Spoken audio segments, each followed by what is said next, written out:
El 29 de abril de 1954 inicia la huelga más grande que Honduras ha visto en su historia. Y por qué no decir que la gran huelga de 1954 fue, junto a las movilizaciones contra el golpe de Estado perpetrado por el ejército y Roberto Micheletti, los dos acontecimientos más importantes registrados por la lucha de clases sociales en Honduras durante los últimos 100 años. Esta gesta de los trabajadores bananeros no solo representa la lucha reivindicativa del sector más explotado de un país, sino la lucha en contra de la explotación transnacional imperialista en nuestra gran patria centroamericana. Las lecciones de la huelga del 54 siguen estando presentes, no como resultado inmediato de la huelga misma, sino por el logro a demostrar a los trabajadores y a las clases poderosas de Honduras y el poder de los trabajadores mismos. Desde el inicio del siglo XX, la zona del Caribe centroamericano es irrumpida por las grandes compañías bananeras norteamericanas.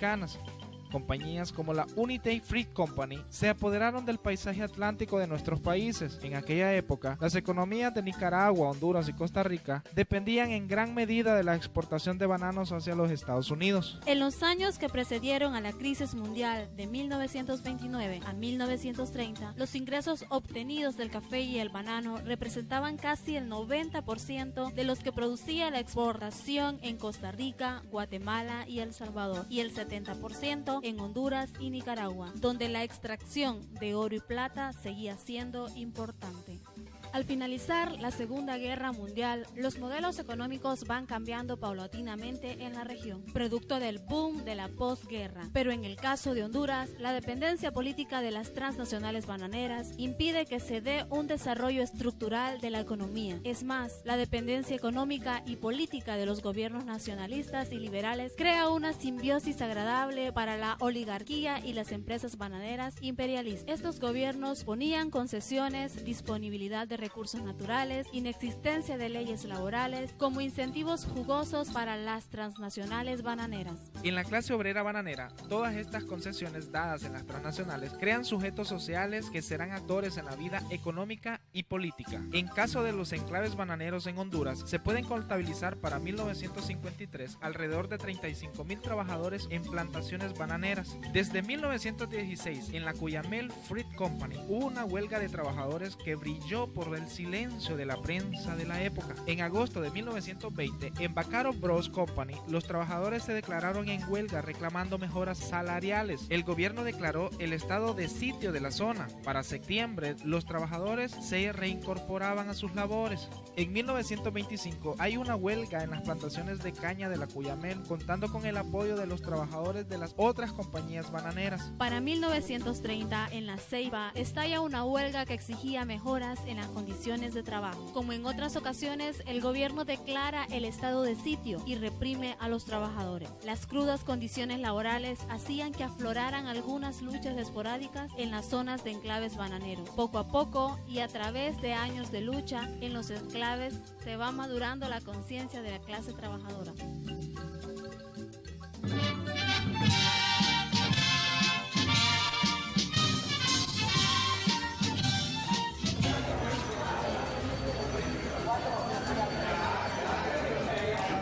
Mi nombre es Esteban Elvir, soy originario del departamento de Choluteca.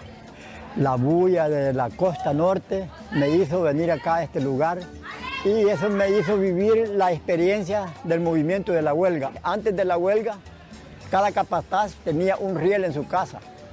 Cuando quería dar una orden a los trabajadores, lo sonaba. Entonces uno ya estaba bien educado a entender el sonido, a quién llamaba. Si era para corte, si era para pago, o si era para cupón, para cualquier cosa que fuera, uno ya sabía quién llamaba y estaba anuente.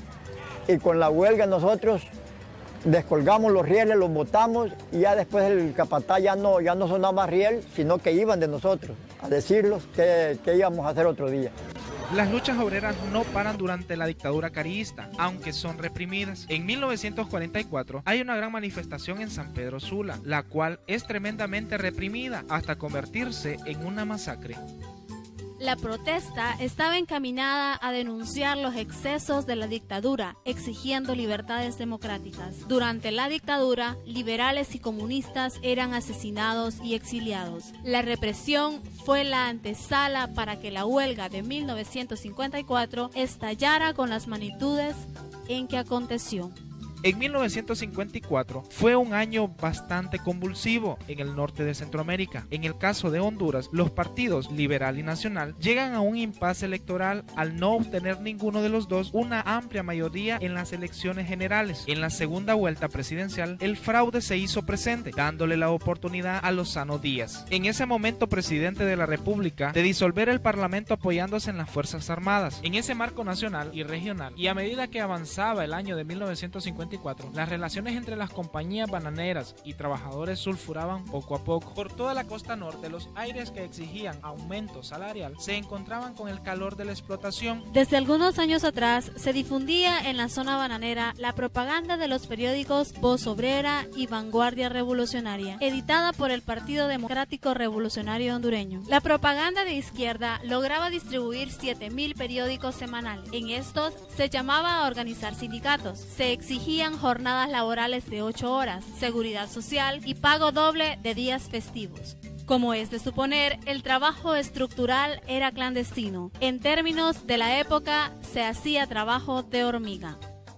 En ese tiempo pagaban, se hablaba en dólar, unos 60 de dólar, que equivalía a 3.20 de lempira.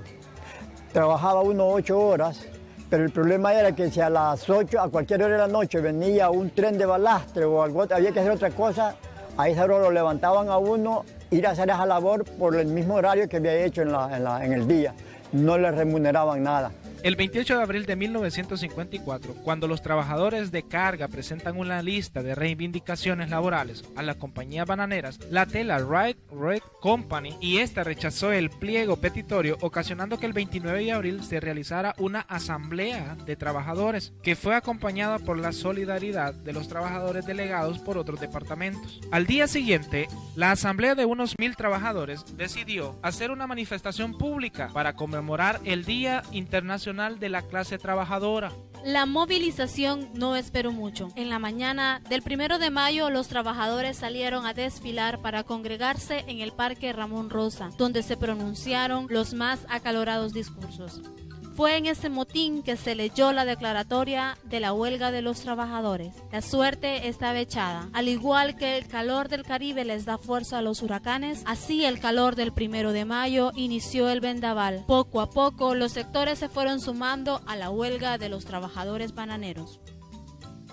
El 5 de mayo la tormenta llegaba al otro monopolio bananero, la Standard Fruit Company, en donde los trabajadores se suman al paro, plegándose a las demandas de los huelguistas. Para julio, los paros se habían propagado por toda la costa norte hondureña, en las fábricas de aserraderos, ingenios de azúcar y minas. Desde el 7 de mayo, los estudiantes de la Federación de Estudiantes Universitarios de Honduras se habían adherido a la huelga y trabajan en solidaridad a la misma. El 17 de mayo se constituye el Comité Central de Huelga, que se encargaría de coordinar alrededor de 35,000 trabajadores, con representantes en distintos distritos bananeros: Tela, Cortés, El Progreso, La Lima y Roatán.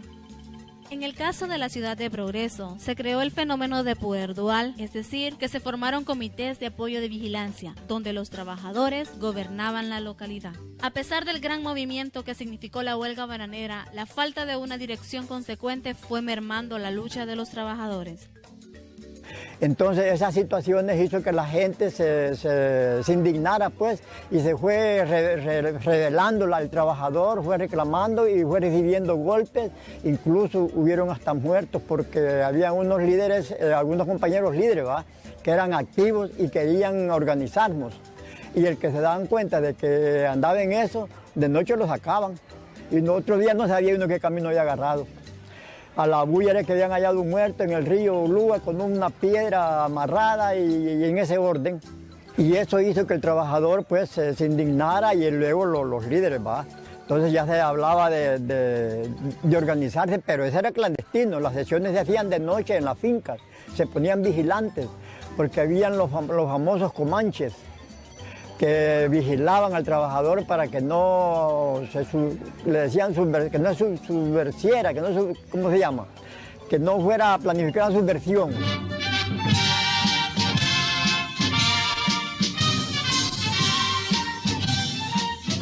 El ambiente era agradable, pues era de familia, todos los trabajadores juntos allí. Habíamos dos, aquí las partes más concurridas fue Progreso y La Lima. Yo me tocó en La Lima, pero teníamos unas visitas periódicamente 2 veces a la semana de grupos que veníamos de La Lima a Progreso y de aquí a La Lima.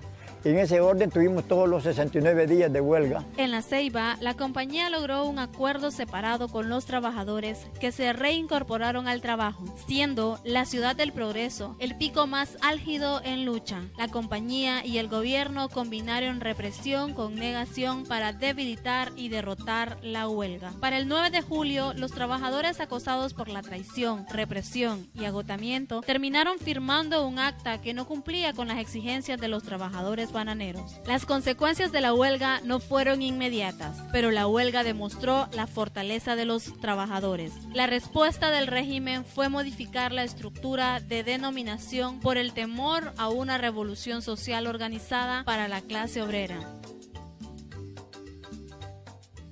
En 1956, el régimen da un nuevo golpe militar preventivo que termina flexibilizando las leyes del Estado, otorgando conquistas como el Código del Trabajo. Asimismo, el enclave bananero comienza su declive en el país. Uno de los efectos negativos de la huelga en el mercado del trabajo fue que redujo el empleo en las plantaciones bananeras de 35,000 trabajadores en el año de 1953 a 16,000 en el año de 1959. La lección más grande que deja la huelga bananera de 1954 consiste en heredar a la clase trabajadora y campesina una tradición organizativa y combativa. Más adelante, el campesinado pobre y sin tierra se activó como fuerza política autónoma, un hecho decisivo en el marco de una sociedad agraria atrasada.